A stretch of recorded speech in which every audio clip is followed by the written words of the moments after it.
صباح الخير. عايزه اقول لكم ان انا بدأت صباحي في جدة. رحت ايكيا، فطرت هناك.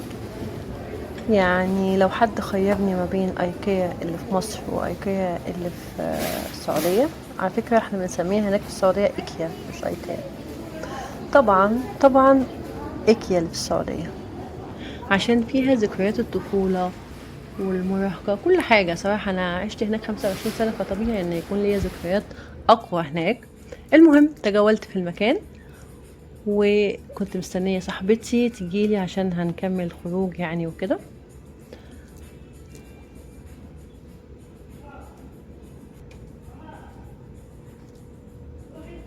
طبعا أنا بعشق الديكورات، بعشق ديكورات أيكيا بالذات.